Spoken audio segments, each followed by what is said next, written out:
యెహోవా వాక్కును శ్రద్ధగా విని, మన దేవుడైన యెహోవా వాక్కును మనం శ్రద్ధగా విని ఆయన దృష్టికి న్యాయమైనది చేసి మనం ఆయన ఆజ్ఞలకు విధేయులై ఆయన కట్టడలన్నింటినీ మనం నడుచుకున్న ఎడల ఐగుప్తుల్లో కలుగు చేసినటువంటి ఎటువంటి రోగంలైనను మీకు రానియను అంటున్నాడు. నిన్ను స్వస్థపరచు యెహోవాను నేనే అని దేవుడు సెలవిస్తున్నాడు. మనల్ని నిజంగా స్వస్థపరిచేటువంటి వారు దేవుడు మాత్రమే. ఇక్కడ మనం పరిశుద్ధ గ్రంథంలో మనము ఒక వ్యక్తిని జ్ఞాపకం చేసుకుందాం.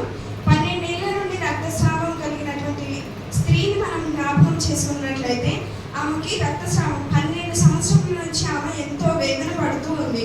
అటువంటి సమయంలో ఆమె ఎంతో మంది వైద్యుల్ని కలిసింది. ఆమెకున్నదంతా పెట్టి తనకి న్యాయం చేసుకోవాలనుకుంది, కానీ అటువంటిది ఏమీ కుదరలేదు. ఎంత మాత్రంలో ఆమెకు ఆ రోగం అనేటువంటిది కట్టుకొనలేదు. అటువంటి సమయంలో ఆమె దేవుని గురించి విని, దేవుడు స్వస్థపరుస్తున్నాడు అని విని గ్రహించి ఆమె దేవుని దగ్గరికి వెళ్ళి కనీసం నేను ఆయన చెంగు పట్టుకుంటేనన్నా స్వస్థపడతానేమో అని చెప్పి, నా రోగం నాకు పోతుందేమో అని చెప్పి, అంతమంది గొప్పగా జనసమూహంల మధ్యలో ఉన్నప్పుడు ఆమె వెళ్ళి దేవుని చెంగును పట్టుకుంటుంది. ఆ చెంగును పట్టుకోవడానికి కూడా ఆమెకు ధైర్యం సరిపోలేదు. ఎంతో భయపడుతూ ఆమె స్వస్థత కోసం అక్కడికి వెళ్ళింది. కానీ ఆమె ముందుగా ఏం చేసింది? లోకంలో ఉన్న వైద్యుల మీద ఆధారపడింది. వైద్యులు కేవలం రోగానికి వాళ్ళు టాబ్లెట్స్ ఇస్తారు, కానీ మనకు పూర్తిగా స్వస్థతనిచ్చేది మాత్రం ప్రభు అయిన యేసుక్రీస్తు వారు మాత్రమే. అతడు పొందిన దెబ్బల చేత మనము స్వస్థత అనేటువంటిది మనము పొందుకొనుచున్నాము. ఎప్పుడైతే ఆమె దేవుని చెంగును ఎప్పుడైతే పట్టుకొని ఉందో అప్పుడు వెంటనే ఆమెకున్నటువంటి రక్తధార అనేటువంటిది కట్టింది. ఎంత నమ్మకంతో ఆ స్త్రీ వెళ్ళి ముట్టుకుంటే ఆమెకున్నటువంటి రోగం అప్పటికప్పుడు నయమైందని ఆమె గ్రహిస్తుంది.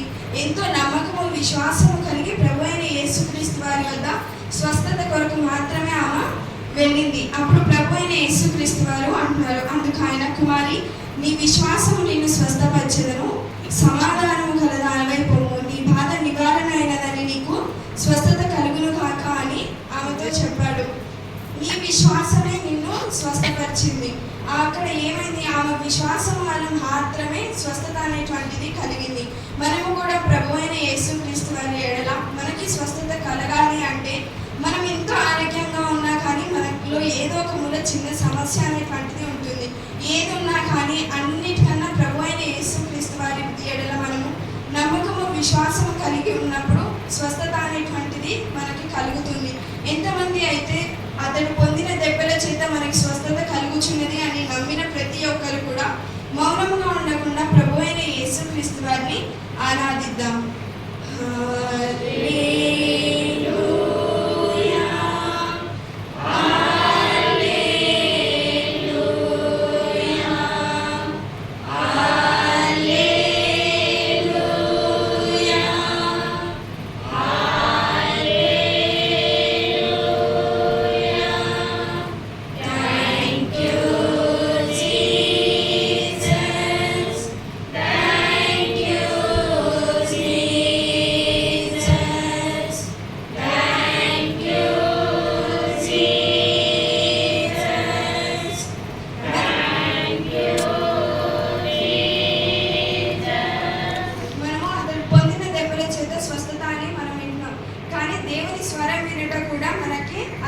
భాగ్యంగా మనం మెచ్చబడాలి.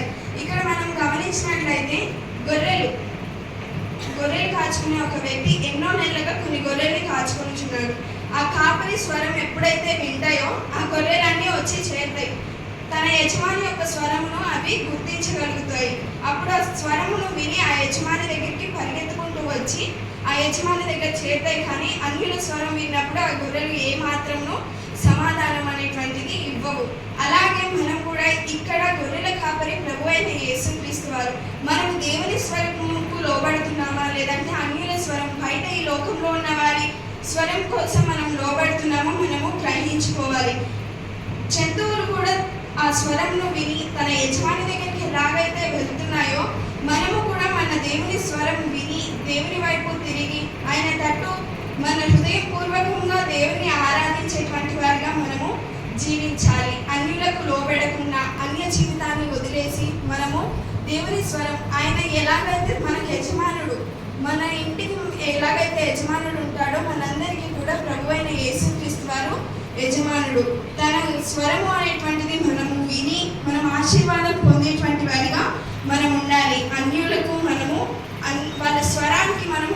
అనేటువంటి వారిగా మనం ఉండకూడదు.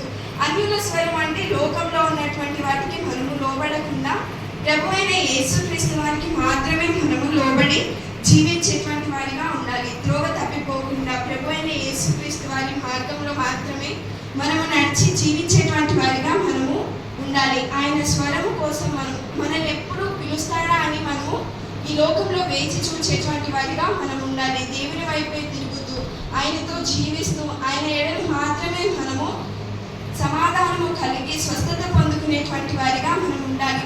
మనకి ఏ రోగం వచ్చినా సరే మన నమ్మకం దేవునికి ఎప్పుడైతే ప్రార్థిస్తామో అప్పుడు మనకి ఆయన శక్తి అనేటువంటిది మన పైన కుమ్మరిస్తాడు. ప్రతి రోగి పాపులను కూడా ప్రభు అయిన యేసుక్రీస్తు వారు క్షమించేటువంటి వారిగా ఉంటున్నారు. ఏ స్థితిలోనైనా సరే ఎటువంటి పరిస్థితిలో కూడా మనము దేవుని నుండి తొలగిపోకుండా మన పరిస్థితులన్నింటిలోనూ ప్రభు అయిన యేసుక్రీస్తు వారిని ప్రార్థించేటువంటి వారిగా మనం ఉండాలి.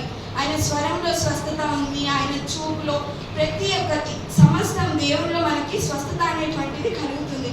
ఆ స్వస్థత మనకి లభించాలి అంటే మనము విశ్వాసం నమ్మకము కలవారమే మనం ఈ లోకంలో జీవించేటువంటి వారిగా ఉండాలని కోరుకుంటూ నాతో ఆరాధన చేయండి.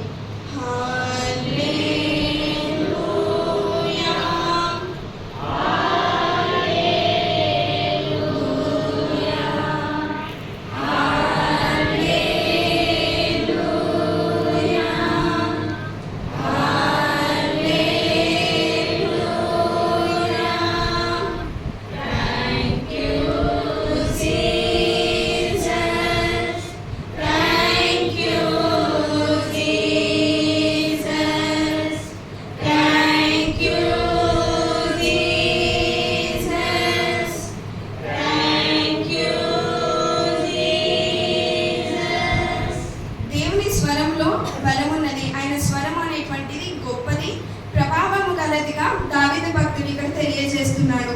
యెహోవా స్వరము జలముల మీద వినబడుచున్నది. ఆయన స్వరము జలముల మీద అనేటువంటిదిగా వినబడుచున్నదంట. ఆయన స్వరంలో బలమున్నది, ప్రభావము గలది. ఆయన స్వరము అగ్ని జ్వాలలను ప్రజ్వలింప చేయుచున్నదిగా దావీదు భక్తుడు సెలవిస్తున్నాడు. దేవుని స్వరము అనేటువంటిది మధురమైనది.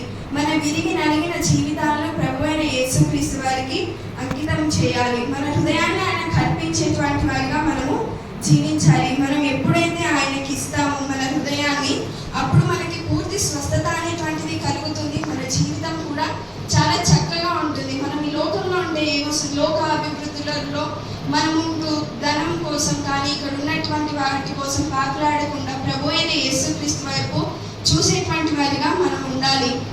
ఆయన ఎటువంటి అద్భుతకరుడు ఆశ్చర్యకరుడు అని మనము ప్రార్థించేటువంటి వారిగా ఉండాలి. చివరిసారిగా అందరూ నాతో కలిసి ఒక్కసారిగా మనమందరం కలిసి మౌనంగా ఉండకుండా ప్రభు అయిన యేసుక్రీస్తు వారిని ప్రార్థిద్దాం. ఇలా దేవుడు అద్భుతకరుడు, ఆలోచనకర్త, ఆశ్చర్యకరుడు, బలవంతుడైన మన దేవుని మనము స్తుతిద్దాం. మనోహరుడు, మహిమారాజు అయినటువంటి నీ స్వరము వినాలి దేవా. నీ యందు మేము పూర్తి స్వస్థత కలిగి జీవించేటువంటి వారిగా ఉండాలి ప్రభు అని ప్రతి ఒక్కరు ఆత్మతోనూ సత్యముతోనూ నిన్ను హృదయపూర్వకముగా ఆరాధించేటువంటి వారిగా ఉండాలి అని కోరుకుంటూ ప్రతి ఒక్కరు కూడా స్వస్థత అనేటువంటిది పొందేటువంటి వారిగా ఉండాలి అని మనం అందరం ప్రార్థించేటువంటి వారిగా ఉండాలి. మన పూర్తి జీవితం అనేటువంటిది ప్రభు అయిన యేసుక్రీస్తు వారికి మాత్రమే ఇవ్వాలి. ఆయనను మనము ఎలాగైతే ప్రార్థిస్తున్నామో ఆయన స్వరం వినుట కూడా మనకు ఎంతో భాగ్యముగా మనము ఎంచబడాలి. నిన్ను ఆరాధించేటువంటి భాగ్యం ఇవ్వు దేవా అంటూ ప్రతి ఒక్కరు మీ స్వరం ఎత్తి మీ మనసు పూర్తిగా మీ హృదయాలను విప్పి ప్రభు అయిన యేసుక్రీస్తు వారు ఎంతో మంది మనల్ని ఒకానొక సమయంలో బాధపెట్టి ఉండొచ్చు, అవమానించొచ్చుండు. ఈ లోకంలో మనకి అసలు విలువే లేకుండా చీప్గా తీసిపడే ఉండొచ్చు. కానీ ప్రభు అయిన యేసుక్రీస్తు దగ్గర నీ విలువ, ఆయన రక్తాన్ని దారపోసి నిన్ను కొన్నాడు. ఈ లోకంలో విలువ మనకు అవసరం లేదు. ఈ లోకంలో మనల్ని ఎంత చీప్గా పడేసినా సరే ప్రభు అయిన యేసుక్రీస్తు వారి దగ్గర మనకంటూ ఒక స్థానం అనేటువంటిది ఉంటుంది అని ప్రతి ఒక్కరూ గ్రహించుకోవాలి. మన జీవితం ఎలాంటిది, అసలు పనికిరానటువంటి మన జీవితము, విలువలేని మన జీవితాన్ని దేవుని కోసం మాత్రమే అంకితం చేసుకునేటువంటి వారిగా మనం ఉండాలి. ప్రభువా నన్ను ఒక పాత్రగా వాడుకో తండ్రి అని ప్రతిదినం మనం ప్రార్థించేటువంటి వారిగా మనం ఉండాలి. ఈ లోకంలో దేవుడు తప్ప మనకెవరూ లేరు అనేటువంటి విషయాన్ని మనం గ్రహించుకొని నీ స్వరం వినాలి అని ఎంతో ఆశతో ఉన్నాను తండ్రి. నీవు నాతో మాట్లాడయ్యా అని ప్రతి ఒక్కరం నన్ను స్వస్థపరచు దేవా అని కన్నీటితో ప్రార్థించేటువంటి వారిగా మనం అందరం జీవించాలి ఈ లోకంలో. ప్రభు అయిన యేసుక్రీస్తు వారి కొరకు మాత్రమే మనం ఈ లోకంలో జీవించేటువంటి వారిగా మనం ఉండాలి. ఎటువంటి సమయంలోనూ త్రోవ తప్పిపోకుండా, ఒక గొర్రె పిల్ల ఎలాగైతే తప్పిపోతే దానికోసం దేవుడు ఎలాగైతే వెతికాడో మన కోసం కూడా వెతుకుతున్నాడు. నువ్వు ఇంకా త్రోవ తప్పి బయట తిరుగుచున్నావా? నీకోసం దేవుడు వెతుకుతున్నాడు.